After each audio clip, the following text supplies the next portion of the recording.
سميتي اسماعيل. جيت انا والاخ ديالي والصديق ديالي باش نعرضوا المنتوجات اللي كنصنعوا حنا في المعامل اللي كاينه في اسبانيا والبرتغال. حنا المنتوجات اللي كاينين كل ما يتعلق بالصيد البحري بروفيسيونيل، عندنا لا بيش بروفيسيونيل، يعني تو سكي ارممون ديال لي باطو، من ما يحتاجوه من كل شيء، من اللبسه ديال الصياد اللي كيحتاج الباطو، الشباكي، لي زون اكسيدابل، اللباسي ديال الدراري، الكاديناس، كل شيء اي حاجه كتعلق بالصيد البحري موجوده الحمد لله. هذه اول مشاركه ديالنا في المعرض، وجينا لاكادير، فرحنا بزاف حيتاش كاين هذا المعرض هذا كاين هنا في اكادير، وبغينا نبينوا بان كاينين شباب مغاربه اللي كيعملوا في الخفاء باش يطلعوا ويقدموا السوق المغربي احسن ما كاين في المنتوجات، والمنتوجات اللي هي عندها العلامه ديال اورو ان صافو دير فابريكاسيون اوروبيان،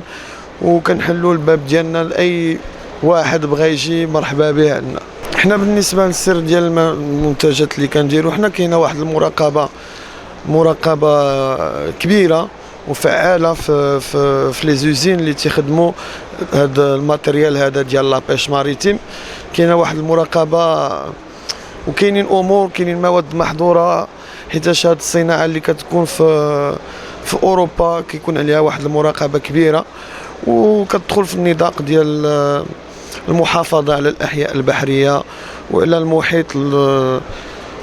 لونفيرونمون ديال البحر وداك الشيء. جينا نعرضوا، اضطرينا نجيو للمغرب، وليس اضطرار باش نجيو للمغرب، حيتاش المغرب حنا عارفين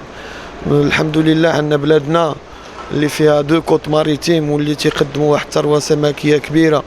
وبغينا حنا نحافظوا على هذه الثروه حتى هي، ونقدموا للسوق المنتجات اللي ما تعرضوش كل ما هو احياء بحريه وكل ما هو صيد،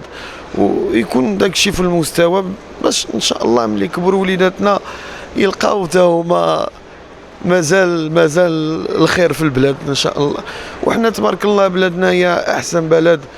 اللي في افريقيا وكنفتخروا بها الحمد لله، ونطلبوا الله يكون غير الخير.